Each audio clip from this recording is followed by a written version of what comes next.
Narito na ang mga malalaking balitang Central Luzon ngayong araw. Mga nasawi sa pista ng Apalit, Pampanga, umabot na sa 6. Bagong Matrix Alert Level System inilabas ng IATF. Central Luzon mananatili sa Alert Level 1 COVID-19 response. Magkapatid na umali, nanumpa na bilang gobernador at vice-gobernador sa Nueva Ecija, nananawagan ng pagkakaisa.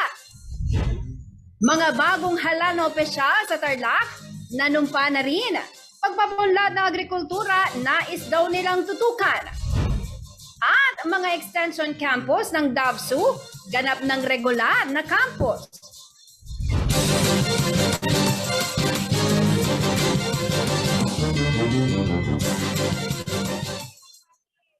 Magandang gabi karehiyon. Ako po si Jennifer Salenga. Oras na para sa mga maiinit na balitang Central Luzon. Umakyat na po sa 6 ang bilang ng mga nasawi sa unang araw ng pagdiriwang ng Town Fiesta ng Apalit, Pampanga. Una pong naiulat kahapon ang pagkasawi ng 2 katao matapos makuryente habang sakay ng bangka sa Liban. Isa pa sa kanilang kasamahan ang kumpirmadong tumanaw na. Nasawi rin po ang isang 5 taong gulang na bata dahil sa pagkalunod matapos tumaob ang kanilang bangkang sinasakyan. 2 menor de edad din mula po sa Sampaga, Barangay San Vicente, ang nasawi matapos naman pong makuryente habang naglalaro sa kalsada. Kung mabigyan po tayo ng karagdagang detalye, makakasama natin live si Paulo G. Santos na nasa bayan po ng Apalit sa mga sandaling ito. Paulo, kumusta na ba? I know, this is supposed to be a happy celebration, pero unfortunately, meron nga ganitong nakakalungkot na pangyayari. Yesterday, ang naiulat natin, 2 katao ang nasawi dahil nga na kuryente, habang sila ay sakay ng bangka during the libad. Pero ito nga, nabalitaan natin na bukod sa kanila, meron pang mga casualty na naitala dahil dyan sa pagdiriwang na yan. Ano na ba ang update, Paulo? Jen, makulay, maingay at masaya at may nakakalungkot na kwento ang selebrasyon ng ika-177th Apalit Town Fiesta na pagbibigay ng pugay sa kanilang patron na si Apong Iro. Tama ka, ating Jen. 6 ang kumpirmadong nasawi sa ikalawang araw ng kapistahan ni Apong Iro, ang patron ng bayan ng Apalit.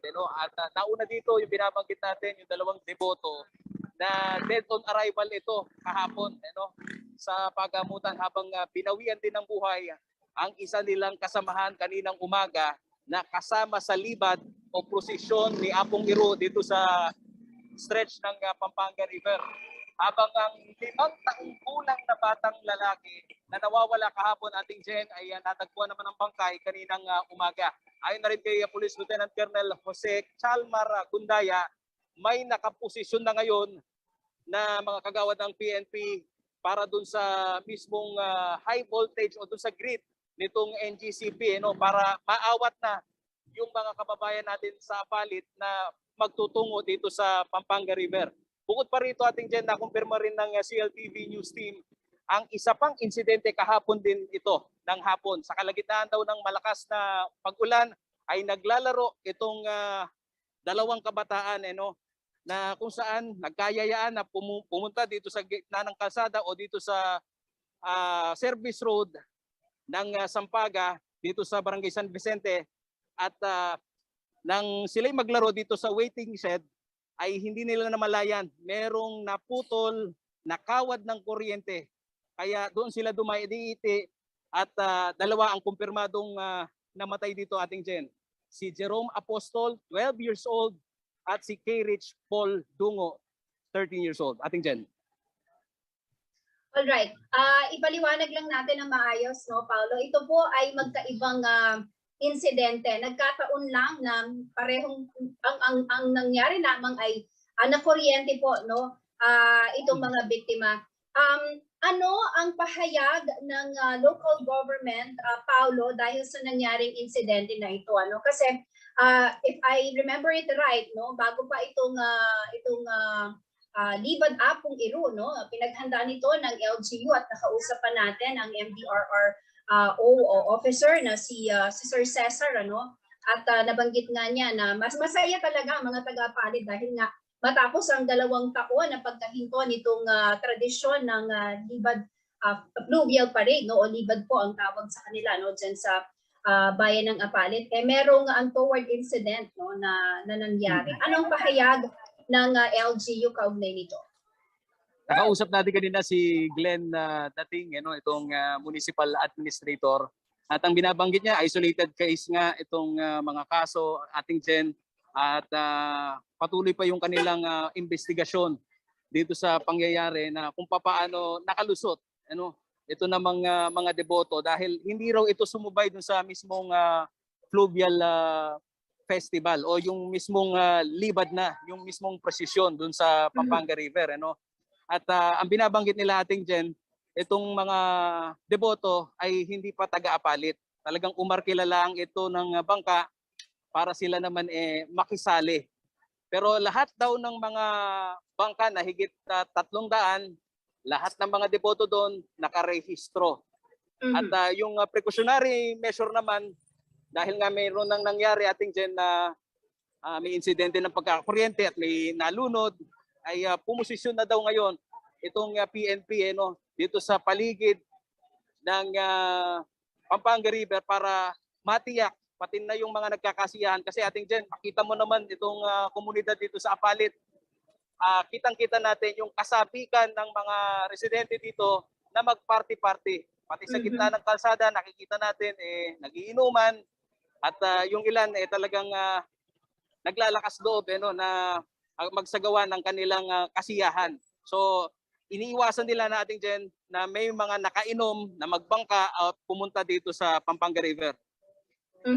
Balikan ko lamang, Paulo, no, yung batang lalaki na kasamang nasawi, no, nalunod po itong bata na ito. Siya ba ay kasama doon sa fluvial parade at may kasama ba siyang magulang? Kasi tumaob yung bangka nila, tama ba?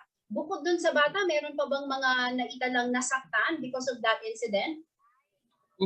Ang binabanggit ni Police Lieutenant Colonel Jose Gundaya, hindi na sila kasama, ating Jen. Humabol na lang sila. Alas 4 daw nang mangyari na tumaob yung walang katig na bangka. At dito na nga nahulog pati yung mga magulang nito, na-rescue naman. Pero yung 5 years old na bata nawala. Halos ilang oras din na hinanap at nitong umaga lang nakita. Meron na bang mensahe na ipinaabot ang LGU, Paulo, sa mga pamilya naman, itong mga nawalan ng mahal sa buhay? Ate Jen, sabi ni Glenn Dating, ang administrator ng Apalit, magre-reach out daw itong LGU para kahit papaano makatulong dito sa mga kabalan natin, lalong-lalo na itong mga deboto na nakuryente. At inaalam din nila yung sitwasyon nila ngayon. Itong pamilya naman, ating Jen, nahiwalay dun sa Fluvial Festival dyan sa Pampanga River, dito sa area naman ng San Vicente. Dahil walang may gusto nito at sinasabi nga aksidente. Pero yung pagpaparty sa kalsada, ang abiso lang ng LGU, pakasiguruhan din natin na maging maingat.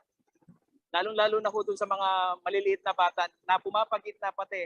Nakikita natin sa mga video feed, ating Jen, na talagang yung party wala na sa bahay Nasa gitna na ng kalsada. All right. Doon sa insidente na nangyari sa Barangay San Vicente, nabanggit mo kanina, Paulo, merong naputol na live wire, na naging dahilan ng pagkakuryente nung 2 bata na nasa waiting shed. Ito ba ay naisaayos na? Baka kasi, itong panahon ngayon, panahon talaga ng, nasa panahon na tayo ng tag-ulan, ito ba ay naisaayos na para naman sa kaligtasan ng iba pang mga residente dyan sa lugar na yan? Nakita nga natin talaga yung spaghetti wire.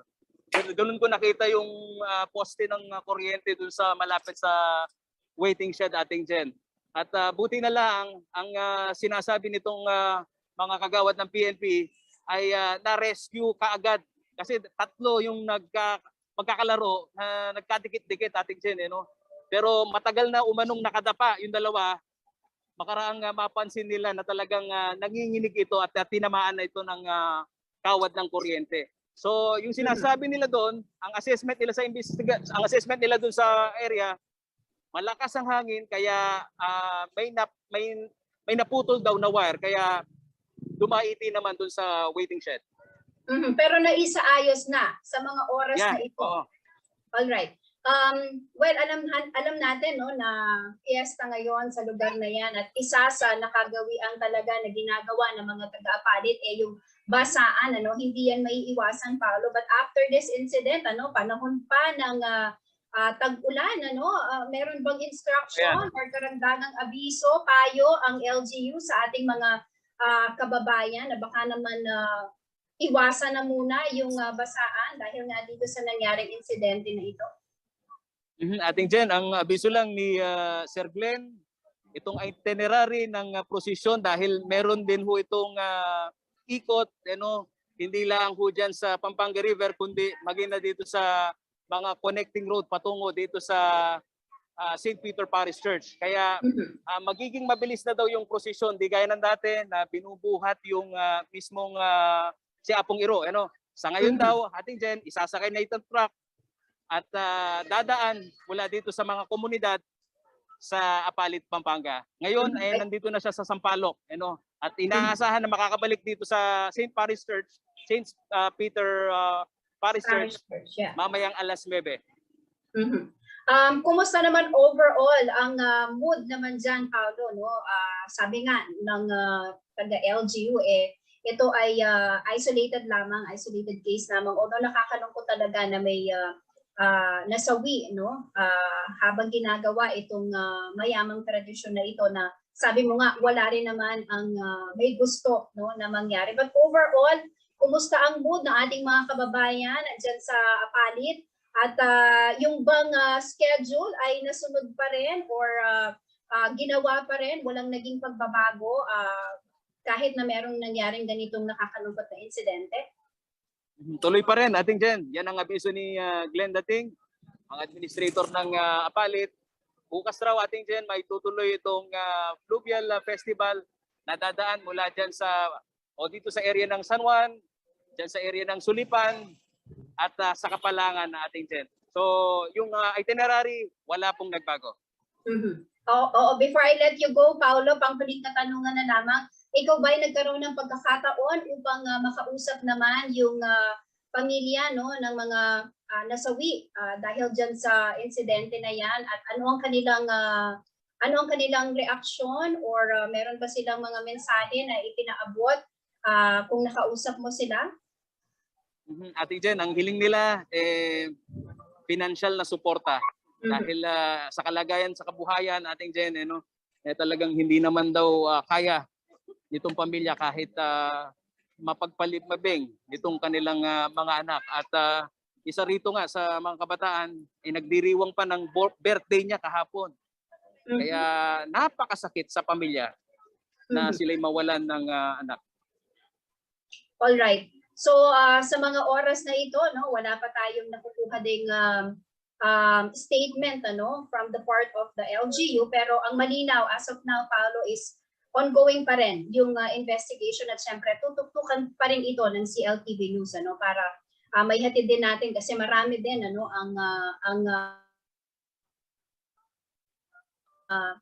inaabangan itong development dito sa nangyari na ito. Tama ba? Yeah, Jen. At kailangan din nating i-abiso sa ating pong mga kababayan na kahit nagkakasiyahan tayo ay andyan pa rin ang pandemya. Kasi sa pag-iikot ng CLTV News, ating Jen, yung minimum health protocol, napansin naman natin, ayan, mapapanood ho ninyo sa ating pong newsfeed kung ano ho yung practice na dito ho sa ilang barangays sa Apalit, Pampanga. Hindi pa rin nagpaawat yung ating mga kababayan, yung ating mga deboto. At sa ating mga kababayan dyan sa Apalit, kahit nagsasaya po tayo, huwag po nating kaligtaan na sumunod pa rin sa minimum health protocol para po yan sa inyong kaligtasan. Maraming salamat sa iyong ulat, Paolo G. Santos. Sa pagbabalik ng CLTV News. Mga bagong hala na opisyal sa Tarlac, nanumpa na. Pagpapaunlad ng agrikultura, nais daw nilang tutukan. Magkapatid na umali nanumpa na bilang gobernador at vice-gobernador sa Nueva Ecija, nananawagan ng pagkakaisa. At Mayor-elect Philip Nagit na Minalin, Mayor Jing Capel ng Porac, nanumpa na rin sa katungkulan. Manatiling nakatutok para sa iba pang mga namumunang balita ngayong araw.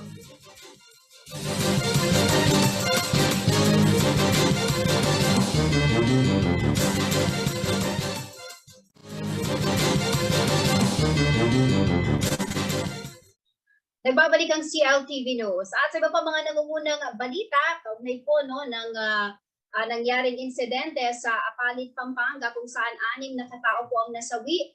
Makakasama po natin sa mga sandali ito sa ating programa live si Sir Glenn Danting, ang Municipal Administrator ng Bayan po ng Apalit. Sir Glenn, magandang gabi po sa inyo. Welcome po sa CLTV News.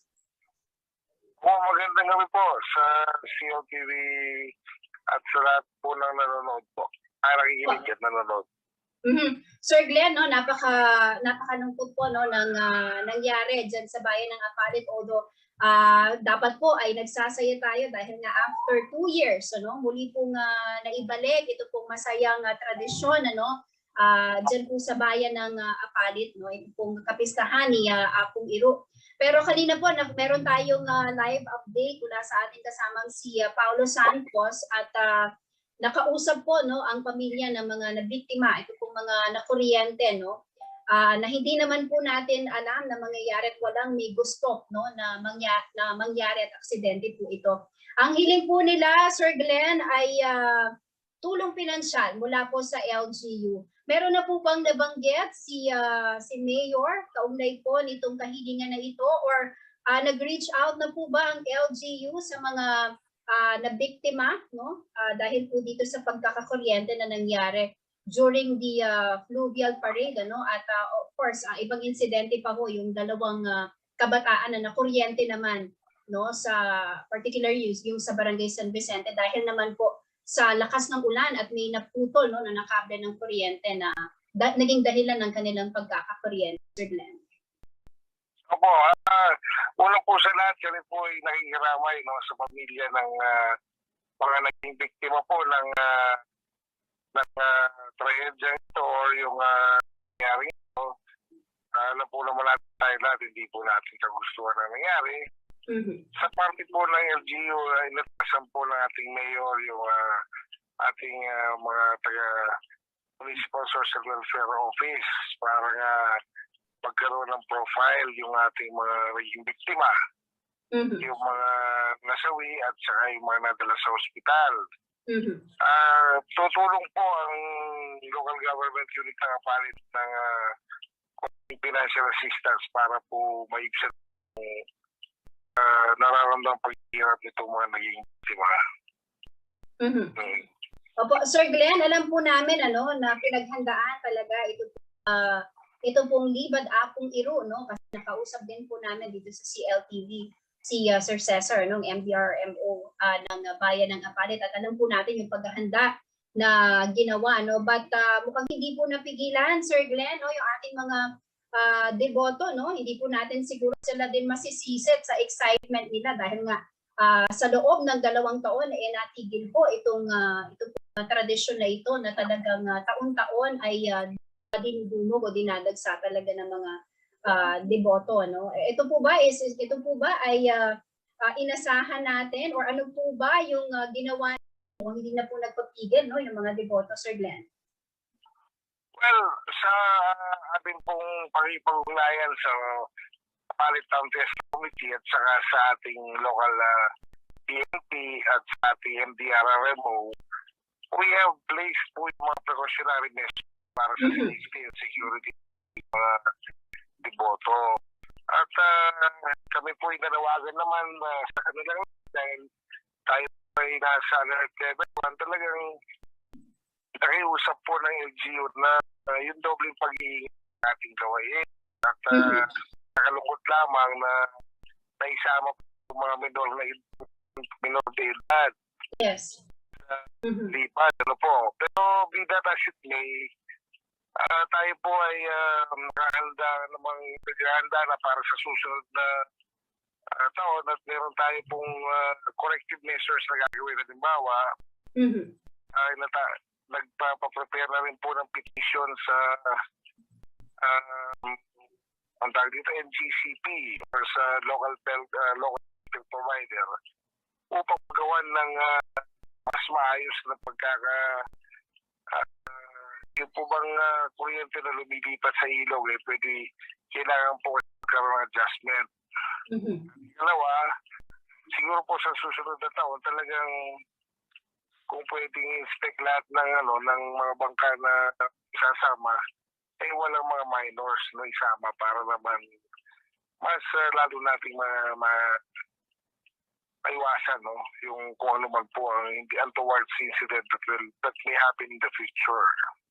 Mhm. Opo, naibalita rin natin yung Sir Glenn, dito sa CLTV News, yung bago pa po yung araw na yan, yung panawagan ng LGU na huwag magsama ng minor de edad. But again, ito po ay aksidente, at wala pong may gusto na mangyari dito. At in terms of investigation, ito po siguro yung isa sa inaabangan din ng ating mga kababayan din dyan sa Apalit. Ano po ang aasahan po especially ng mga pamilya nung na biktima dahil po dito sa trahedya na ito?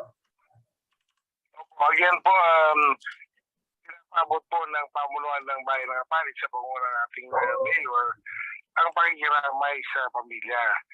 At huwag po silang mag-alala, nagbigay na ng direktiba ang ating mayor na ibigay yung pagkalinga, yung assistance, lalo na po sa financial, para po magamit ng pamilya, lalo na yung mga nandiyan pa sa ospital.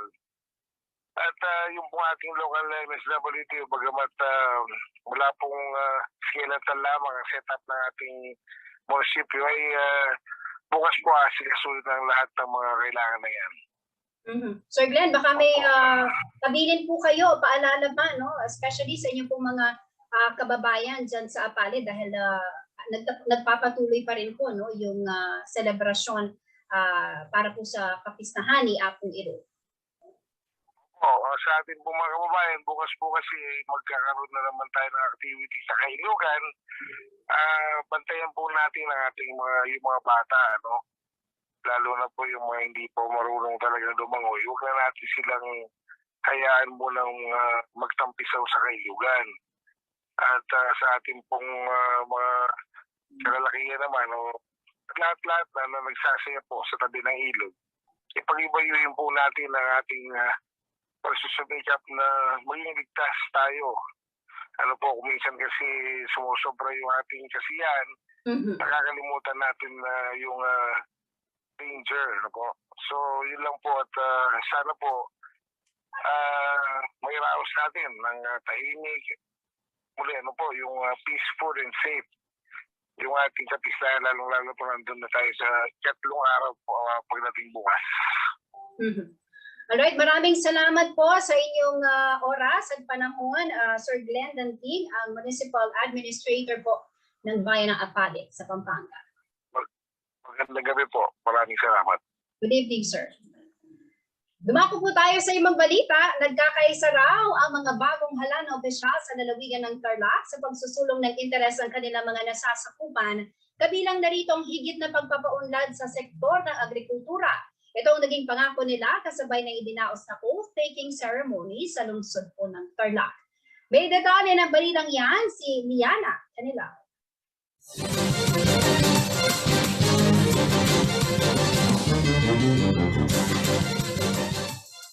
Nanumpa na sa katukulan ang mga opisyal ng Tarlac sa isang seremonya na ginanap sa Bulwagang Kanlahi, Martes, June 28. Kabilang dito si Governor Susan Yap para sa kanyang 3 termino. Ayon sa gobernadora, kinikilala niya ang mga kontribusyon ng mga naunang opisyal ng Tarlac. Hinihikayat ang mga bagong halal na isulong ang mga programang nagtataguyod ng interes ng publiko. Dagdag pa nito, nararapat umanong magsilbing huwaran sa paglilingkod, integridad at paggalang ang mga opisyal at pangatawanan ang bawat salitang kanilang sinumpaan sa paglilingkod sa kanilang nasasakupan. Nanumpa rin si Jaime Cojuangco bilang kinatawan ng unang distrito na binubuo ng mga bayan ng Anao, Kamiling, Mayantok, Moncada, Paniki, Pura, Ramos, San Clemente, San Manuel at Santa Ignacia. Plano umanong pagtuunan ng pansin ni Cojuangco ang pagtanggap sa modernong agrikultura, aplikasyon ng digital technology sa edukasyon, pagsulong ng ecotourism at agrotourism, pagsuporta sa micro, small, medium enterprises at pag-unlad ng energy at transport network.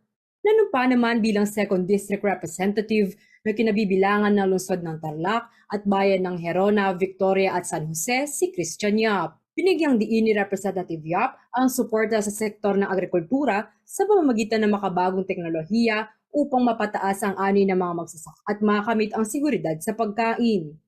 Sa ikatlong distrito naman na kinabibilangan ng munisipalidad ng Concepcion, Capas, Bamban at La Paz, nanumpa bilang kinatawan si Noel Bong Rivera. Nangako ito na gagawin niya ang kanyang makakaya upang maiangat ang buhay ng mga tao sa kanyang distrito.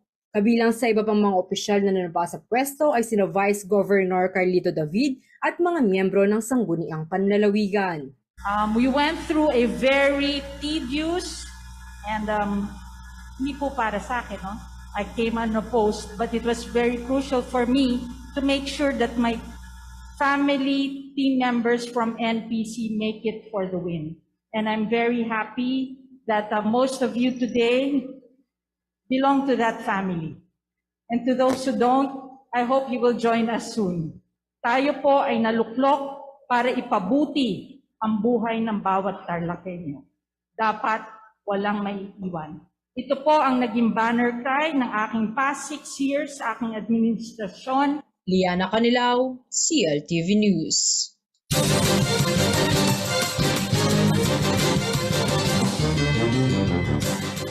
Sumentro sa pagkakaisa ang naging panawagan ng mga nanumpang bagong halanong opisyal sa Nueva Ecija.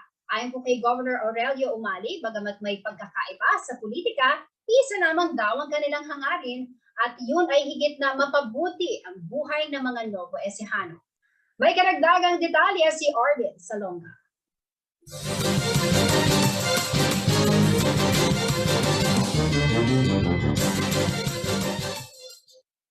Pinangunahan ng magkapatid na sina Governor Aurelio Umali at Vice Governor Anthony Umali ang naging panunumpa sa katungkulan ng mga halal na opisyal sa Nueva Ecija, Martes, June 28. Kasama sa oath-taking ang karamihan sa mga nanalong alkalde, vice-alkalde at kongresista sa iba't ibang distrito, munisipyo at syudad sa lalawigan. Sa naging mensahe ni Governor Umali, kanyang pinasalamatan ng mga nakasama sa pamumuno sa probinsya sa mga nagdaang taon. Maging ang mga bago niyang makakatuwang ay kanya ring binigyang pagkilala. Dagdag niya sa kabila ng pagkakaiba sa politika, iisa pa rin umano ang kanilang hangarin na mapabuti ang kapakanan ng mga Novo Ecijano. Anya kanyang pinaniniwalaan na sa pinagsama-samang pagmamahal at eksperyensya ay mananatiling buong lakas na gagampanan ng mga opisyal ang kanilang tungkulin.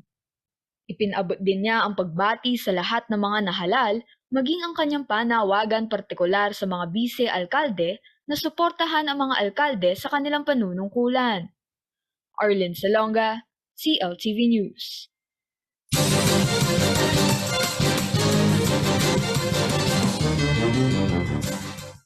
Nanumpa na si Porac re-elected Mayor Jing Capil sa katungkulan kasama po ang kanyang konseho nitong Miyerkules, June 29. Sa kanyang inaugural speech, sinabi ni Capil na hindi naging madali ang unang taon nito sa termino dahil na rin sa krisis na dala ng pandemya. Sa ikalawa niyang termino, umaasaan niya siyang tuluyang maitutulak na ang mga programa ng kanyang administrasyon. Prioridad umano ni Capil ang pagpapalakas ng lokal na ekonomiya hindi lamang sa quarry industry, kundi sa partisipasyon ng Porac LGU sa Clark Economic Zone. Nanumpa na rin ngayong Miyerkules si Manalo Mayor-elect Philip Nagit kay outgoing DOLE Secretary Silvestre Bello III kasama po ang buong Municipal Council sa San Nicolas Church. Si Nagit ay ang kasalukuyang Vice Mayor ng Naturang Bayan.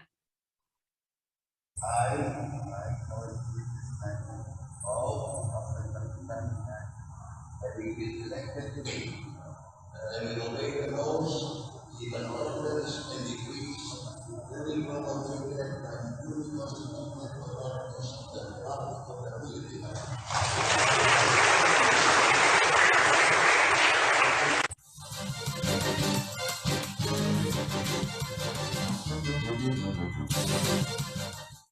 Sa pagbabalik ng CLTV News. Bagong matrix alert level system inilabas ng IATF. Central Luzon, mananatili sa alert level 1 COVID-19 response. Mga extension campus ng DOGSU, ganap ng regular na campus. Ilang kabataan sa Santa Ana nagmistulang mga prinsesa at prinsipe sa isinagawang sagala. Manatiling nakatutok at magbabalik CLTV News.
Nagbabalik ang CLTV News.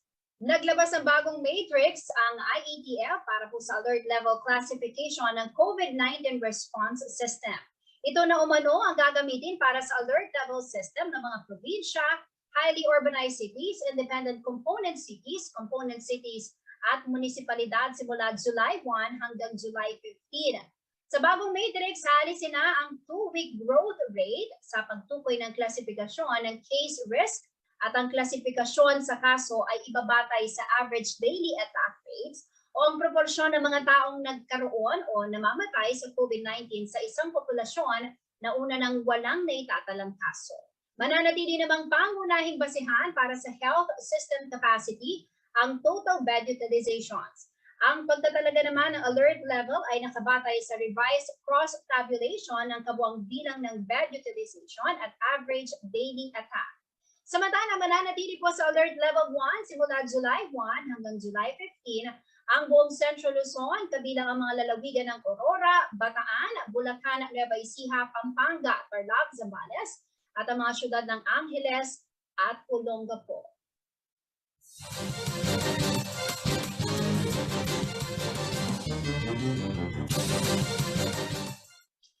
Mabuting balita po para sa mga mag-aaral, guro at iba pang kawani ng Don Honorio Ventura State University o DOGSU Extension Campuses.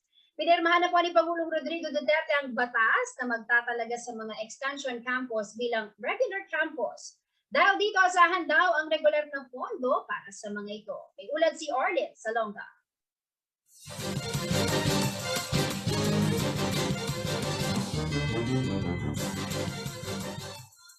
Ganap ng regular campuses ang 10 extension campus ng Don Honorio Ventura State University o DAVSU matapos pirmahan ni Pangulong Rodrigo Duterte ang Republic Act No. 11781.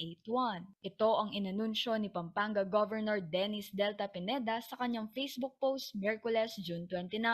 Ayon sa RA 11781, sakop na ng RA No. 8292 o Higher Education Modernization Act of 1997 ang mga extension campus. Dahil dito ay magkakaroon na ng regular na pondo ang lahat ng campus ng DAVSU. Maging ang mga guro ay makatatanggap na ng regular na sweldo. Matatagpuan ang extension campuses ng DAVSU sa mga bayan ng Santo Tomas, Orac, Lubao, Santa Rita, Sasmuan, Guagua, Florida Blanca, Candaba, Apalit, at Mexico. Kabilang sa mga kursong iniaalok sa mga extension campus ang Architecture, Engineering, Education, Hospitality and Tourism Management, IT, Entrepreneurship at iba pa.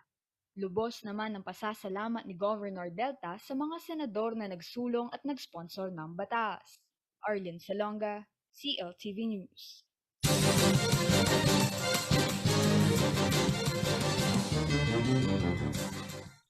Nagmisula mga prinsipe at prinsesa ang ilang kabataan mula po sa Barangay San Pedro, Santa Ana, Pampanga sa kanilang idinaos na sagala.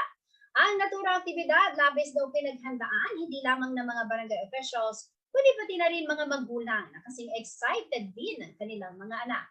Silipin natin ang mga eksena sa sagala sa ulat ni JM De Jesus.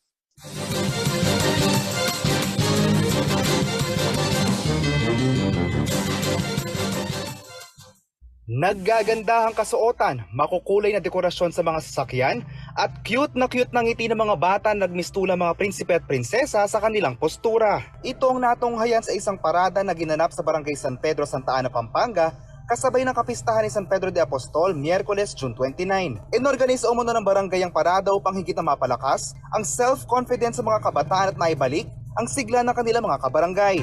Yung ginawa natin kanina, yung sagala para sa mga bata 5 to 10 years old, para at least yung ginawa natin yung mga bata masanay hanggang sa paglaki nila para maka self-confidence sila. Ganun ang para masaya. Yung barangay at least nakita ko after ng pandemic, bagay pandemic pa rin, pero at least papunta na tayo sigurado sa new normal niya. Sana, I hope so. Sa lahat kanina ng mga tao, lahat masaya, nagsilabasan lahat. Nakita ko within more than 2 years, nakita ko yung Barangay San Pedro biglang sumaya. Mga tao lahat masaya sila. Makikita sa mukha ng mga residente, lalong-lalo na mga magulang, ang galak dahil proud na proud sila sa kanilang mga munting prinsipe at prinsesa na talaga namang pinagandaan ng kanilang parada. Medyo proud kasi napili siya na maging isa sa mga muse dito sa parade dito sa San Pedro, Santa Ana. Proud po ako kasi nakasama po sila sa patimpalak na ganito. Patalbugan din ng mga partisipante sa kanilang mga float. Matapos daw kasi ang higit 2 taon ay nagkaroon muli sila ng pagkakataon na maipagdiwang ang pista ng kanilang mahal na patron. Una yung sa float, yung mga float na ginawa natin, yung lalaki, diba? Pinaghirapan namin ng gawin siya ng gabi. Then yung sa gown, is Kuya Rodel nagpasukat ng mga damit nila. Talagang especially sa kanila ginawa yung mga gown na tong suit nila. Well, very happy kasi yung mga bata, they get to experience na makalabas ulit. Experience na yung life outside sa home natin after the pandemic. Then it's really refreshing na nasa labas na sila. Hindi na yung 4 walls lagi nakikita nila. Nagpasalamat naman ng mga bata sa kanilang mga magulang at mga opisyal ng barangay dahil dagdag ito sa kanilang magagandang karanasan. Sobrang saya po. Kasi first time ko lang po masali dito eh. Ano mensahe mo sila kay mami at daddy mo? Thank you po kasi pinapatulog din na ako ng maaga para maganda ako. Masaya po. Dahil po pwede na po kami lumabas. Okay, mensahe mo naman kay mami at daddy. Thank you very much. I love you. Ang ilang mga magulang ay mayroong mensahe din sa kanilang mga anak. huwag ganong malikot. Ayusin ang pag-aaral at maging humble. JN De Jesus, CLTV News.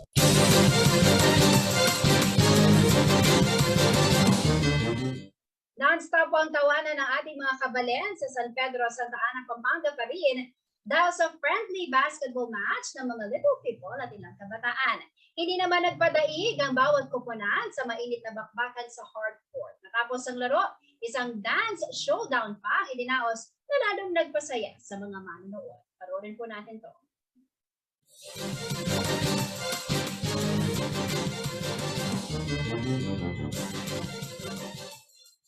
Hindi lamang daw puro tangkad ng kailangan sa laro ng basketball. Mahalaga rin dito ang diskarte, puso at tapang na makipagbakbakan sa hardcourt. Gaya na lamang ng Dream Team, kalaban ng mga kabataan mula sa Barangay San Pedro, Santa Ana, Pampanga, dumayo sila para magpakitang gilas at makipag-showdown sa hardcourt. Lamang man umano sa height ng kanilang mga kalaban ay hindi sila uurong. Siguro medyo malakas-lakas pero bibigay namin 100% ng laro namin. Siguro teamwork lang, teamwork. 100%. Hindi naman nasindak ang mga manlalaro ng Barangay San Pedro. Gagawin daw nilang lahat ng kanilang makakaya upang maging maganda ang laban. Hindi po. Papatalo ba kayo? Hindi rin po. Ano yung mensahe sa kanila? Umuwi na lang po sila. Naging mainit ang palitan ng puntos sa magkabilang kupunan. Mapa-layup, free throw at 3 points ay talaga namang inaabangan lahat ng mga manonood. May kaunting asaran, ngunit nanatili pa din ang sportsmanship ng mga manlalaro. Nagwagi ang Dream Team sa score na 65-55. Pero hindi pa dito nagtatapos ang mainit na laban. Matapos ang bakbakan naganap ay nauwi sa dance showdown ang dalawang manlalaro.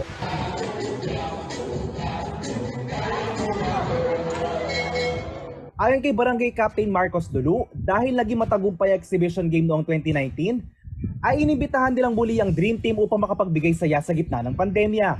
Nakita ko yung mga tao, masaya sila nandito magmula kanina ng umaga. Maraming activities kasama si SKT, lahat ng nakakasaya sa mga tao ginagawa namin. Magkatuwang kami ni SK. Masaya naman ang mga residente dahil kahit papaano ay nawala raw ang kanilang pagod at mga naiisip na problema.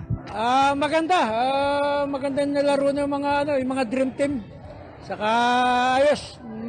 Maganda. Napasaya nila yung mga tao dito. Sa susunod, kukunin namin ulit yan. Masaya. Magandang laban na napasaya nila yung mga tao. Sana maulit itong ginawa ni Cap. Sa susunod na kapistahan ng San Pedro. Marami pong salamat. Mas masaya pa rito. Ang galing ng mga Dream Team. JM De Jesus, CLTV News.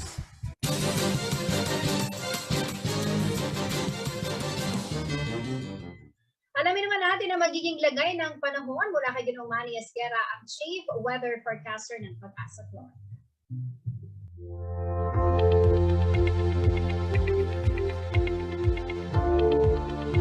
Narito po magiging taya ng panahon sa susunod na 24 oras. Ang low pressure area po na binabantayan natin na nasa may kanluran ng Iba, Zambales ay nabuo na po bilang isang ganap na bagyo. At ito po ay isang tropical depression na pinagbigyan po natin ng pangalan na Kaloy. Ito po ay namataan sa layong 395 kilometers dyan po sa may kanluran ng Iba, Zambales na nagtataglay po ng lakas na hangin na umaabot ng 45 kilometers per hour malapit sa gitna at may pagbugso na umaabot ng 55 kilometers per hour. Ito po ay mabagal na kumikilos pa kanluran. Samantala, ang Bataan, Zambales, Palawan, Oriental Mindoro, Occidental Mindoro, Aurora at Quezon ay makakaranas po dyan ng mga lugar na yan ng monsoon rains na dulot po ng monsoon trough at ng southwest monsoon o hanging habagat. Ang Metro Manila po at nalalaming bahagi ng Luzon, kasama na po dito ang Pampanga, kasama na rin po ang Visayas at Zamboanga Peninsula. Magiging maula po ang papawirin. May inaasahan po mga kalat-kalat na mga pagulan, pagkidlat at pagkulog dulot niya po ng hanging habagat o southwest monsoon. Samantala po, natitirang bahagi ng Mindanao ay magiging bahagya hanggang sa kuminsan ay magiging maulap ang papawirin Meron lamang po inaasahang mga pulo-pulong mga pagulan, pagkidlat at pagkulog, dulot pa rin po ng southwest monsoon o hanging habagat. So halos buong Pilipinas po o buong bansa po inaapektuhan ng habagat, kaya pinag-iingat po natin ating mga kababayan na magdala po ng gamit panangga sa araw, panangga sa ulan, at yung pong mga nasa mababang lugar, posible po ang mga flash floods dyan, at yung nasa gilid po ng bulubunduking lugar, ay maging alerto po dahil posible rin po na magkaroon ng mga pagguho ng lupa o landslide. So pinag-iingat po ang lahat.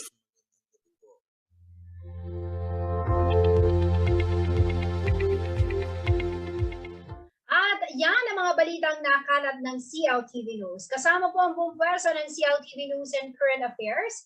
Ako po si Jennifer Salenga. Maraming salamat po.